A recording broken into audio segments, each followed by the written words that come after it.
Daeho Kim wiped the sweat from his forehead as he checked the cargo manifest one more time. The numbers looked right, but something felt wrong about this job. The shipping company had paid him triple the usual rate to deliver these sealed containers to a mining station in the Outer Rim. Nobody paid triple rates unless the cargo was dangerous, illegal, or both. He walked through the cramped corridors of his ship, the Seongsan. She was not much to look at, an old cargo hauler with patched hull plating and engines that made too much noise. But she was his, bought with 15 years of savings from smaller shipping jobs. Most importantly, she flew straight and kept him, alive in the cold darkness between stars. The cargo bay held 20 metal containers, each one sealed with warning labels in 3 different alien languages. Daeho could read 2 of them. The labels said things like fragile and temperature, sensitive, but he knew there was more to it. The way the company representative had looked nervous when handing over the shipping codes told him everything he needed to know. Daeho had been flying cargo ships for almost 20 years, ever since humanity joined the Galactic Council. Back then, humans were the new species on the block. Most aliens treated them like children who had just learned to walk.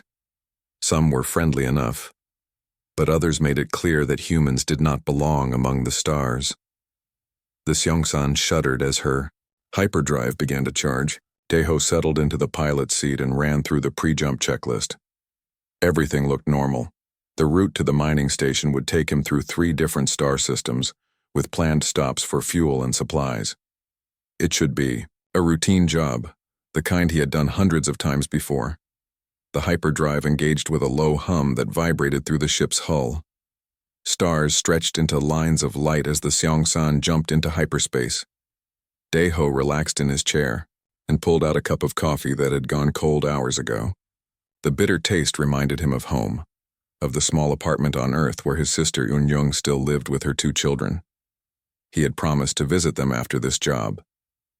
The extra money would let him take a few months off, maybe even help Eun-jung with her shop. She sold traditional Korean food to the growing human population on Earth's orbital stations. Business was good, but the rent kept going up as more aliens moved into Earth's solar system. The ship's computer chimed softly, indicating they were halfway through the first jump. Daeho checked the navigation display and frowned. Something was wrong with the hyperspace readings. The energy levels were fluctuating in ways that made no sense. A red warning light began flashing on the main console, then another, and another. Daeho's hands flew across the control panels, checking systems and running diagnostics. The hyperdrive was overheating, coolant levels were dropping fast, and worst of all, the navigation computer was showing error, messages in languages he had never seen before. "Come on, girl," he whispered to his ship. "Not now. Not here." But the Seongsan had other ideas. Emergency alarms began screaming as the hyperdrive temperature spiked into the red zone. The ship bucked and twisted as hyperspace began to collapse around them. Daeho had no choice but to engage the emergency protocols that would drop them back into normal space. The transition was violent. Daeho was thrown against his restraints as the ship tumbled out of hyperspace like a stone falling from the sky. Emergency lighting cast everything in a red glow as he fought to regain control. When the spinning finally stopped, he found himself looking at a star system that was not on any of his charts. The main star was smaller than Earth's sun, burning, with a steady yellow light. 3 planets orbited around it, and one of them was exactly the right distance to support life. Daeho's instruments detected oxygen, water vapor, and the kind of electromagnetic signatures that meant a living world. But his ship was dying. The ECU hyperdrive was completely offline, leaking coolant and radiation into the engine compartment. Life support was running on backup power. He had maybe 6 hours before the air recyclers failed and another 12 before the reactor shut down completely.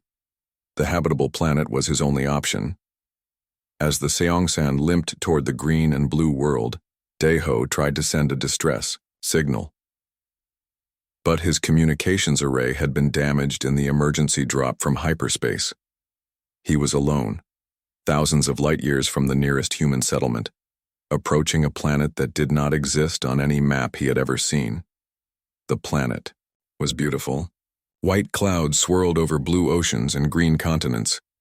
No signs of cities or technology, just pristine wilderness that reminded him of the nature documentaries he had watched as a child. It looked like the kind of world that colonists dreamed about finding. Deho brought the ship down in a clearing near what looked like a forest. The landing was rough but controlled. When the engines finally went quiet, the silence felt strange after hours of alarms and emergency warnings. He suited up in his environmental gear and stepped outside. The air was clean and sweet, filled with the scent of growing things. Gravity was slightly lighter than Earth normal, making each step feel like a small bounce. In the distance, he could see mountains covered with trees that looked almost familiar, but it was the crystals that caught his attention. They rose from the ground like frozen lightning, taller than trees and clear as glass. They formed geometric patterns that hurt to look at directly, as if they existed in more dimensions than human eyes could process.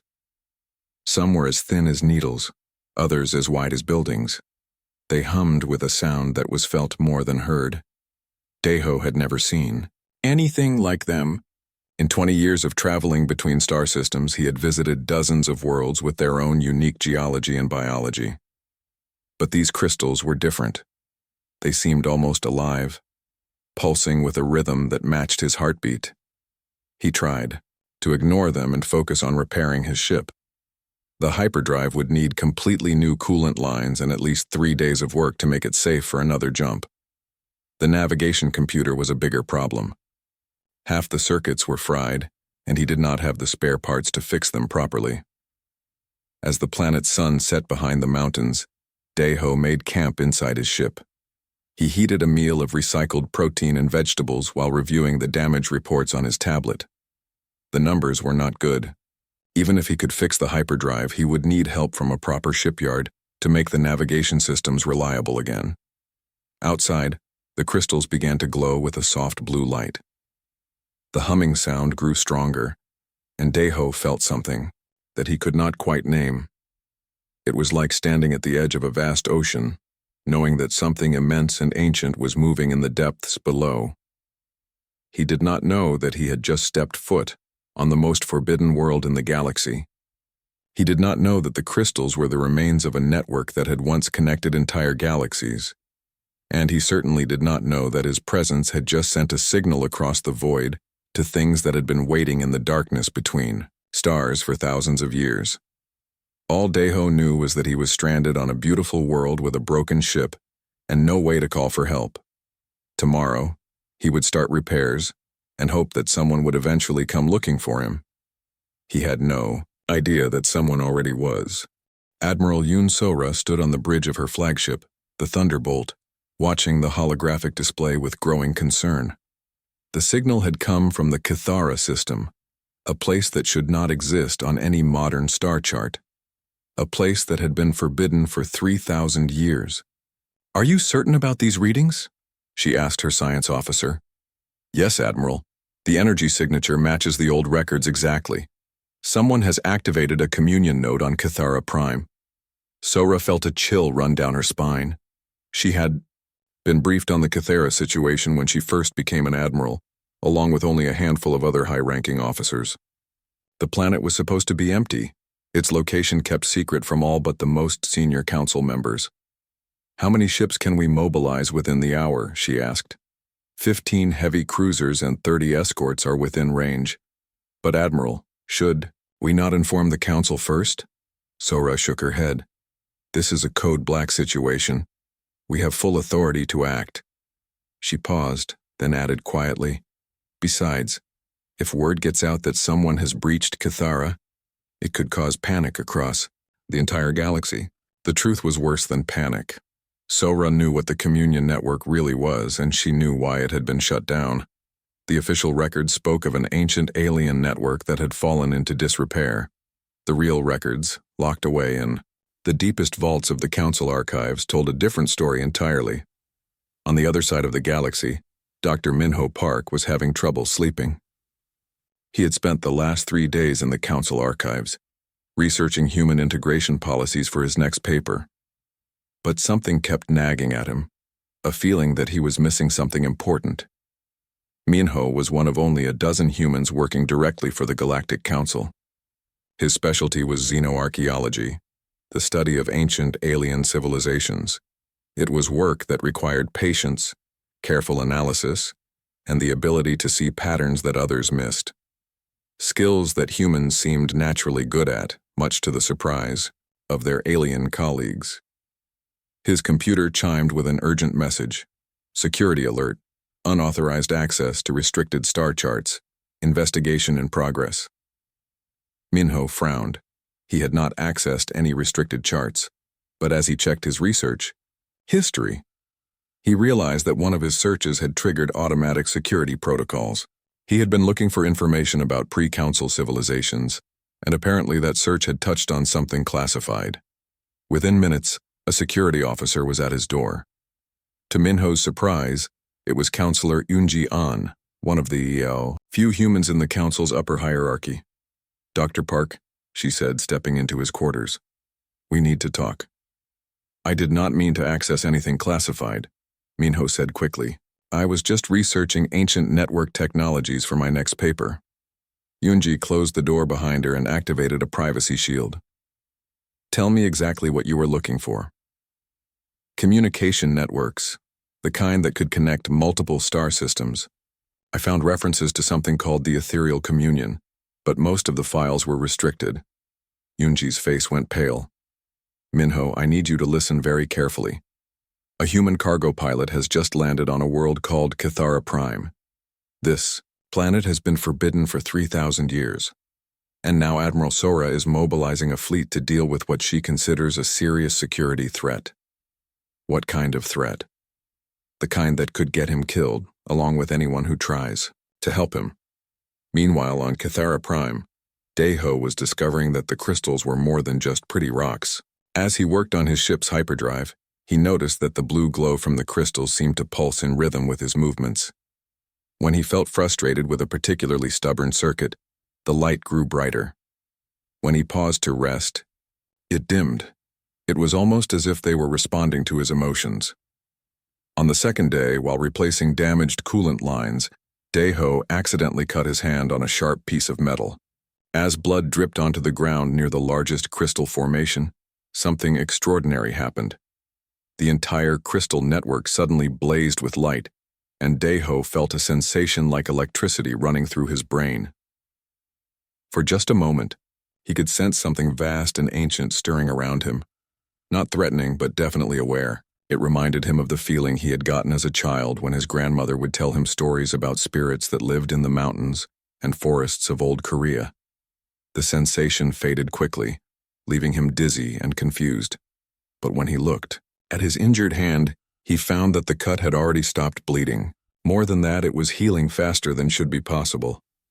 That night, as he lay in his ship trying to sleep, Daeho began to notice other changes. His hearing seemed sharper. He could detect sounds from much farther away than before. His vision was clearer too, especially in the low light conditions inside his ship. But the most disturbing change was that he had started hearing voices. Not real voices exactly. More like whispers at the edge of consciousness, speaking in languages he did not recognize. Sometimes he caught fragments that almost made sense, as if the words were being translated in his head, but the translation was not quite right.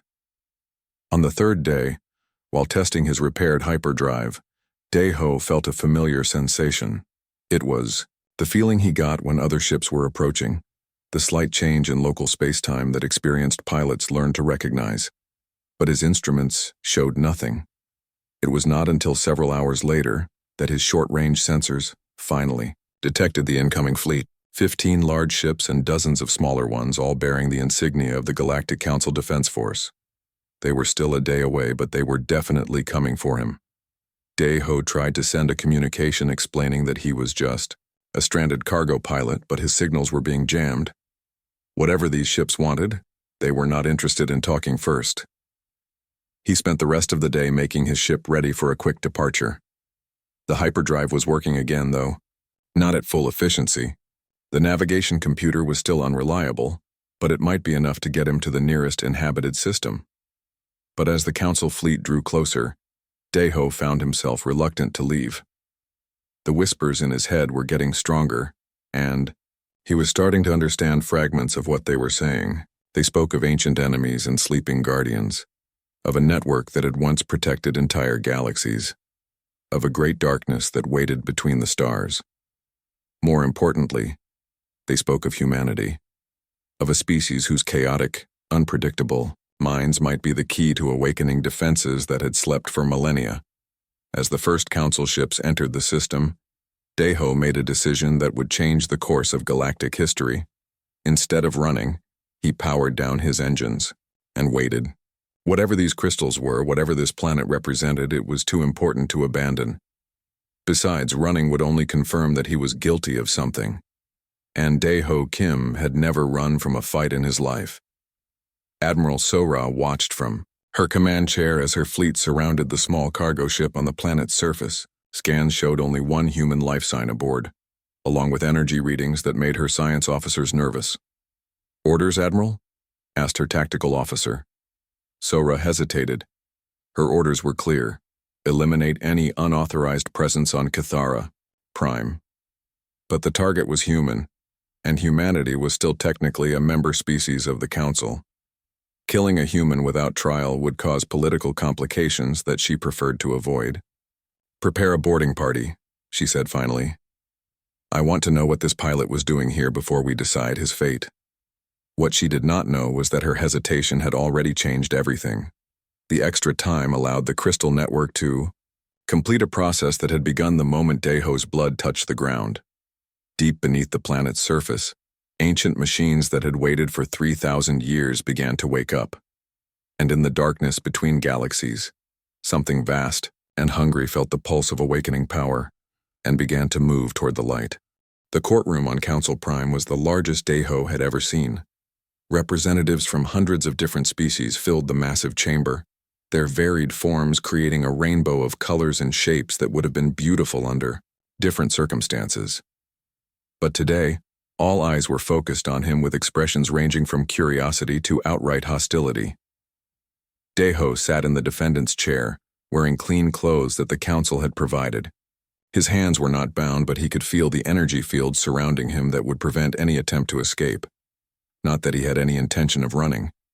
He had asked for this trial, despite the advice of nearly everyone he had spoken to. Admiral Sora's boarding party had found him sitting calmly in his ship, reading a book and drinking coffee. They had expected resistance, weapons, or at least some sign of panic. Instead, they found a tired cargo pilot who seemed more concerned about the fate of his ship than his own safety. "I know you probably have orders to shoot first and ask questions later," Daeho had told the boarding team leader. "But I think there are some things you need to know about this place. Important things." That simple statement had saved his life. Admiral Sora, curious despite herself, had decided to take him prisoner instead of following her original orders. The energy readings from the crystal formations were unlike anything in council records, and Daeho seemed to be connected to them in ways that defied explanation. Now, 3 weeks later, he sat in the most important trial in recent galactic history. Prosecutor General Nari Choi stood to address the court. She was human too, one of the few who had risen to high rank in the council's legal system. Daeho had hoped that having a human prosecutor might work in his favor, but it quickly became clear that she intended to make an example of him. "Honored representatives," Nari began, her voice carrying clearly through the vast chamber. "The defendant stands accused of violating the most sacred law in our galaxy. For 3,000 years, no being has set foot on Cathara Prime. For 3,000 years, the ancient warnings have been heeded, and for 3,000 years, our galaxy has been safe." She turned to face Daeho directly. "The defendant claims ignorance. He says he was merely a lost pilot seeking repairs for his damaged ship. But ignorance is no excuse when the consequences are so severe. By landing on that forbidden world, by activating systems that were deliberately shut down, he has potentially doomed us all." The prosecutor's words sent murmurs through the crowd. Many of the alien representatives looked confused. The true nature of the Cathara prohibition was known only to the highest levels of the council leadership.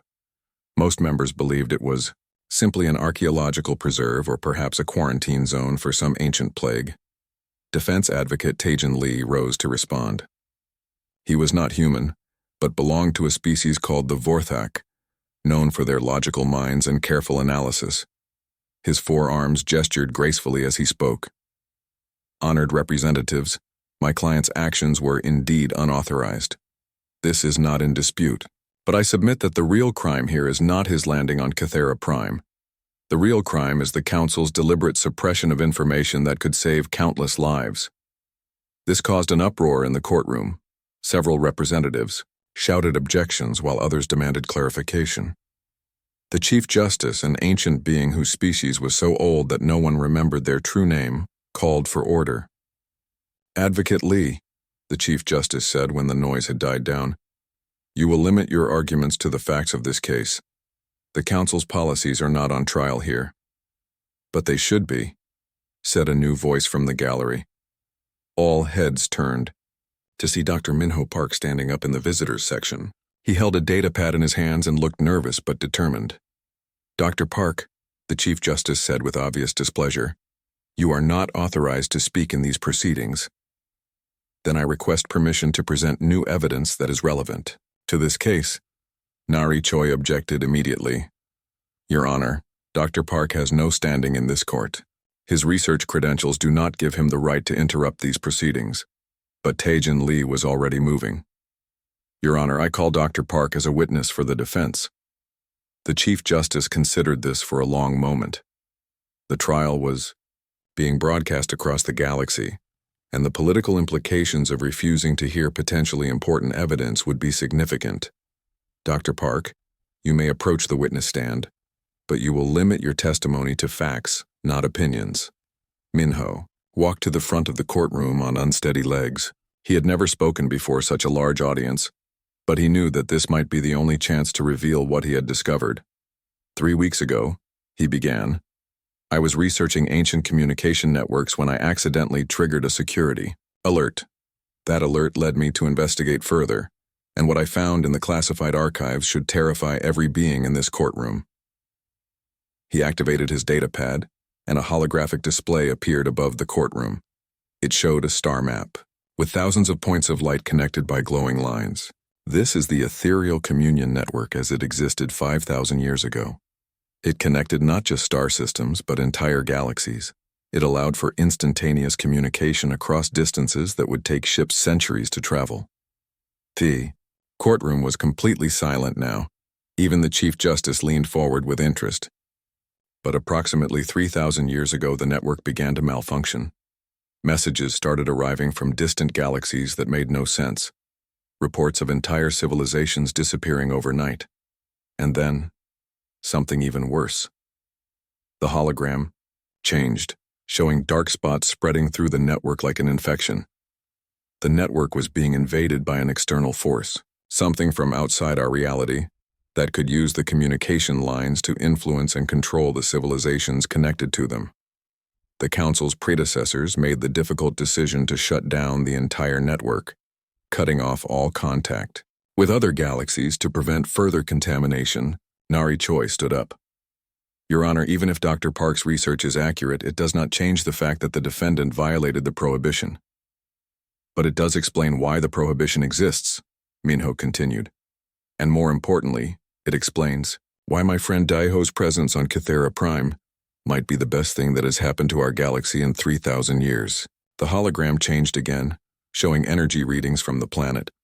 Since his arrival, the crystal formations on Cathera Prime have begun reactivating, but not in the same way they worked before. The patterns are different, chaotic, unpredictable, and according to the ancient records, that chaos might be exactly what we need to defend ourselves against what is coming." "What do you mean, what is coming?" asked the Chief Justice. Minho's face went pale. Long-range sensors detected something 3 days ago. A massive structure at the edge of our galaxy, larger than anything we have ever seen.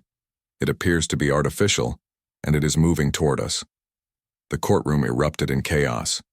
Representatives shouted questions while others activated their communication devices to contact their homeworlds. The Chief Justice called for order repeatedly, but it took several minutes before the noise died down. In the midst of all this confusion, Daiho finally spoke for the first time since the trial began. I can feel them, he said quietly. But his words carried clearly through the chamber. In my dreams, I can feel them moving. They have been waiting for so long, and now they know we are here. He stood up slowly, the energy field around him shimmering but not stopping him. The crystals showed me things, memories from the old network. I have seen what happened to the other galaxies, and I know what is coming for us. Admiral Sora, who had been silent throughout the trial, suddenly stood up in the military observer section. Your Honor, I request an immediate recess. This information requires urgent consultation with the Defense Command. But before the Chief Justice could respond, alarms began sounding throughout the courthouse.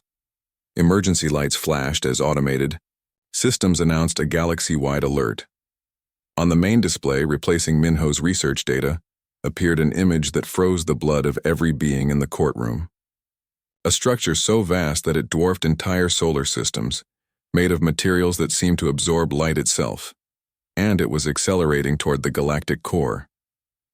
The trial of Daeho Kim was suddenly the least important thing happening in the galaxy. The real question now was whether any of them would live long enough to see its conclusion. In the defendant's chair, Daeho closed his eyes and felt the whispers in his mind growing stronger. The ancient network was trying to tell him something important, something about humanity's role in what was coming. But first, he would need to convince a galaxy full of frightened aliens to listen to a simple cargo pilot who had accidentally stepped on a forbidden world. The emergency meeting took place in the Council's most secure chamber, 3 levels below the courthouse. Representatives from every major species sat around a circular table, while holographic displays showed the approaching threat from dozens of different angles. The massive structure had been designated as Contact 1, though everyone knew it was anything but a peaceful first contact situation. Admiral Sora stood at the head of the table, her usual composure replaced by barely controlled urgency. Our best estimates give us 6 months before Contact 1 reaches the outer systems. Maybe 8 if it maintains current speed. We need to make decisions now. Daeho sat in a chair that was technically still a prisoner's seat, but the energy restraints had been removed. Everyone in the room understood that the threat they faced made his trial irrelevant.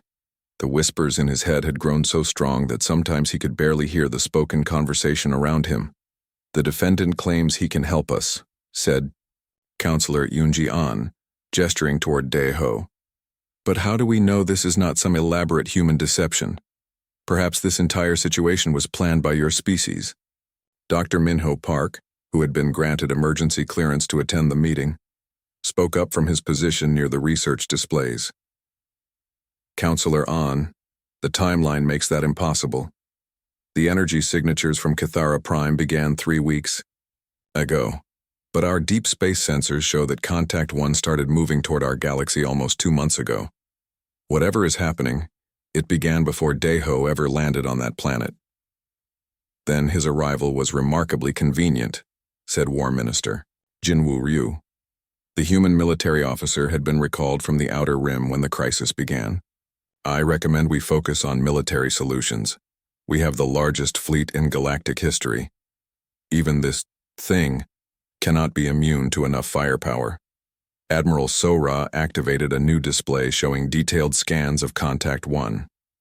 Minister Ryu, look at these readings. The structure is over 2 light-years across. It contains mass equivalent to thousands of star systems. Our entire combined fleet could not damage something that size even if we concentrated all our weapons in one place. Daeho finally spoke, his voice quiet but clear. It is not just one thing. The whispers, the network shows me. It is made from entire galaxies, worlds and stars that were consumed and reshaped into that form. The room fell silent. Even the translation system seemed to pause as the implications sank in. How can you possibly know that? Asked Prosecutor General Nari Choi. Because the network remembers, Daeho said, touching his temple where a faint blue glow pulsed beneath his skin. When I touched the crystals, when my blood activated the old systems, I became connected to the communion. I can see fragments of what happened before. The same thing that is happening to us happened to dozens of other galaxies. He stood up slowly, moving to the central display. As he approached, The holographic images began to change, showing new data that had not been there moments before. The enemy is not one species or one consciousness. It is a collective that absorbs entire civilizations and uses their knowledge and technology to grow stronger. Each galaxy they consume makes them more powerful, more intelligent, more difficult to stop. And you learned all this from touching some crystals? War Minister Ryu's tone was skeptical. Not just touching them, Dr. Minho said, studying the new data flowing across his tablet. The energy readings from Daeho's brain patterns are unlike anything we have seen. Somehow his neural structure is compatible with the communion network, in ways that other species are not. That raises an important question, said Admiral Sora. If humans can interface with this network, and the network was built to defend against this threat, then why did it fail before? Daeho closed his eyes, letting the whispers guide his understanding. Because there were no humans then. The network was designed by logical species, beings who thought in predictable patterns. When the enemy learned those patterns, they could predict and counter every defensive strategy. But human minds are different, Minho added, his excitement growing as he began to understand. Humans are chaotic, irrational, unpredictable. We hold contradictory ideas at the same time. We make decisions based on emotion as much as logic. Exactly, Daeho said. The enemy cannot predict chaos. They cannot plan for decisions that make no logical sense. And if we can reactivate enough of the network with human operators, we might be able to create a defense they cannot overcome. Counselor Yunji An leaned forward. How many humans would this require? I do not know exactly, but the network has nodes on hundreds of worlds throughout the galaxy. Each node needs someone with compatible neural patterns to activate it properly. You are talking about using humans as living components in an alien machine, War Minister Ryu said angrily. That is unacceptable. It is not enslavement, Daeho replied. The connection enhances human abilities rather than replacing them. I am still myself, just more. I can process information faster, understand complex systems intuitively, sense things across vast distances. To demonstrate, he turned to Admiral Sora. Your flagship, the Thunderbolt, has a microfracture in the third engine mount. Your engineers have not detected it yet because it is too small for normal sensors. But if you do not repair it within the next 2 weeks, you will lose that engine during your next hyperspace jump. Sora's face went pale. She activated her communication device and contacted her ship. After a brief conversation, she looked back at Daeho with new respect. My chief engineer confirms the fracture. How could you possibly know about that? The network connects to all technology within range. I can sense the structural integrity of every ship in orbit around this planet. I can feel the power fluctuations in this building's energy grid. I can even detect the emotional states of everyone in this room. He turned to face each person as he spoke. Admiral Sora is frightened but trying to hide it behind military discipline. Dr. Park is excited by the scientific possibilities but worried about the ethical implications. War Minister Ryu is angry because he feels helpless. Counselor An is suspicious because she does not trust anything she cannot understand or control. That is enough, Counselor An said sharply. Even if what you claim is true, how do we know that activating this network will not make things worse? How do we know you are not being influenced by the same enemy that corrupted it before? It was a fair question, and one that Daeho had been asking himself. The whispers in his head were definitely not entirely human, and sometimes he felt thoughts that seemed to come from somewhere else entirely. We do not know, he admitted. But we do know what happens if we do nothing. Contact 1 reaches the outer systems and begins the same process that destroyed dozens of other galaxies. At least this way we have a chance. Dr. Minho activated a new display showing locations throughout the galaxy. I have been studying the old records. There are functional communion nodes on over 300 worlds. If we could find enough humans willing to operate them, you would need volunteers, Admiral Sora said. People willing to permanently alter their consciousness for the good of the galaxy. I will do it, said a new voice from the chamber. Entrance. Everyone turned to see Jiwon Kang, a freight pilot who had arrived on Council Prime that morning. Behind her were two more humans, Bora Shin, a terraforming engineer, and Hyunwoo Moon, a former military communications officer. "We heard about the situation," Jiwon continued. "Every human in this sector is talking about it. We know what you are asking, and we volunteer. You do not understand the risks." Counselor An protested. "The process could kill you or drive you insane." "The process could save the galaxy," Bora replied. "Our species has always been willing to take risks for the greater good. This is no different." Hyunwoo stepped forward. "Besides, someone has to operate the communication nodes. My neural implants from my military service might make the integration easier."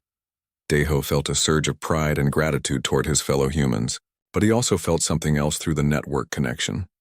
A sense of vast approval from the ancient systems that had been waiting so long for beings capable of bringing chaos to their ordered defenses.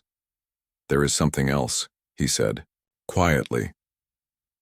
"The network integration is not reversible. Once someone connects fully with a communion node, they become part of it permanently. They retain their consciousness and personality, but they also become something more than human." "Like you have?" Admiral Sora asked. Daeho nodded. "Like I am becoming. Each day I feel less connected to my individual existence and more connected to something larger. It is not unpleasant, but it is different." The room was quiet for a long moment as everyone considered the implications. Finally, War Minister Ryu spoke. "How long do we have to implement this plan?" 3 weeks to identify and reach all the viable nodes," Dr. Minho said after checking his calculations. "Another month to transport volunteers and complete the integrations. That should give us enough time before Contact 1 reaches the outer defense perimeter." "And if the plan fails?" Counselor An asked. Admiral Sora answered for him. "Then we fight with conventional weapons and hope for a miracle." Daeho closed his eyes and felt the network stirring across the galaxy. Ancient machines were awakening, on distant worlds responding to the promise of chaos-touched minds to guide their. The first attack came without warning, just as Daeho had predicted it would. Admiral Sora was on the bridge of her flagship when the outer rim sensors went dark. One moment, the monitoring stations were reporting normal space traffic. The next moment, they simply stopped transmitting. No distress signals, no emergency broadcasts, just silence spreading through the galaxy's edge like a wave of death. "Contact 1 has begun its assault," she announced to her fleet commanders. "All ships, to battle stations, activate the network. Across the galaxy, on 300 different worlds, humans who had volunteered for the communion integration felt the ancient systems come alive around them. Jiwon Kang, stationed on a mining world in the Centauri sector, felt her consciousness expand to encompass the entire local star system. She could sense every ship, every asteroid, every grain of space dust within a dozen light-years. Bora Shin, deep underground on a volcanic world near the galactic core, felt the planet's defensive systems awakening beneath her feet. Massive energy, projectors that had slept for millennia began charging their power cells. Ancient shield generators started their slow rotation toward full activation.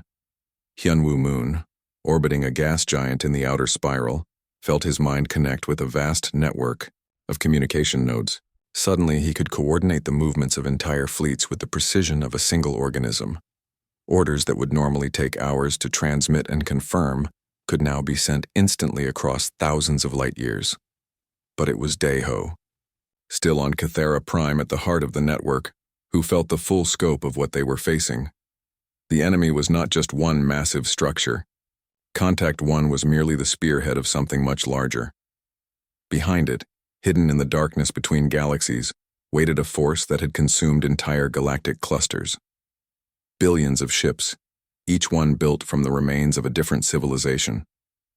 Technologies that spanned millions of years of development, all turned toward a single purpose: the complete absorption of all life in the universe. "They are coming faster than we expected," Daeho reported through the network to Admiral Sora. "Contact 1 was just meant to draw our attention. The real fleet is already inside our galaxy." On her bridge, Sora felt a chill of terror that she quickly suppressed. How many ships? I cannot count them all. Millions. Maybe tens of millions. They're using some kind of cloaking technology that hides them from normal sensors. But not from the network? No. The Communion can see them. And more importantly, it can disrupt their coordination.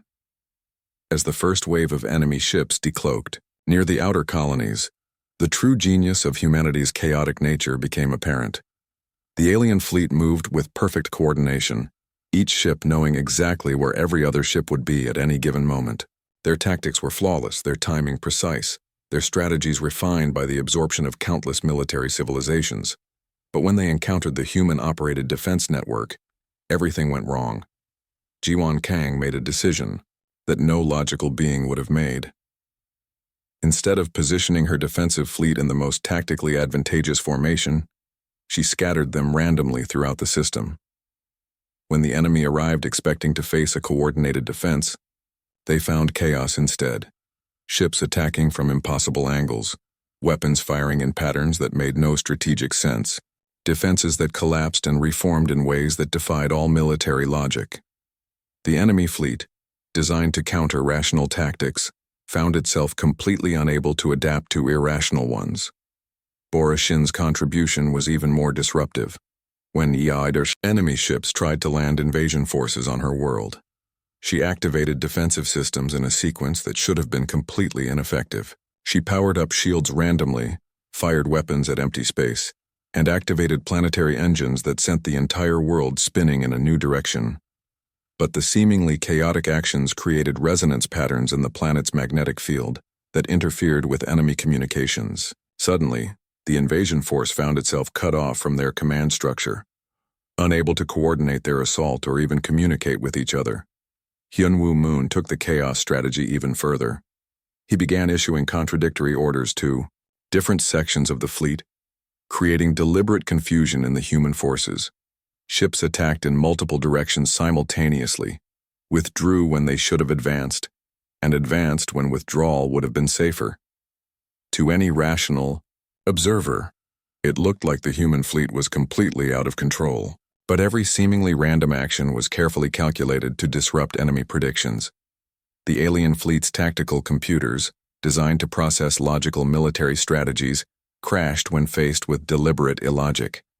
As the battle raged across dozens of star systems, Daeho felt something unexpected happening through the network. The enemy was not just being defeated, they were being confused. Ships that had been part of the collective consciousness for thousands of years were beginning to remember what they had been before absorption. The chaos is breaking their control, he reported to Admiral Sora. Individual consciousnesses are reasserting themselves within the collective. What does that mean for us? It means we might not just survive this, we might actually win. But victory came with a price. The human operators of the Communion network were burning through their individual consciousness at an alarming rate. Each decision, each chaotic action, each disruption of enemy coordination required them to merge more deeply with the ancient systems. Jiwan felt herself becoming less human and more something else with each passing hour. Her thoughts were no longer entirely her own. Her memories were mixing with the experiences of beings who had died millennia ago.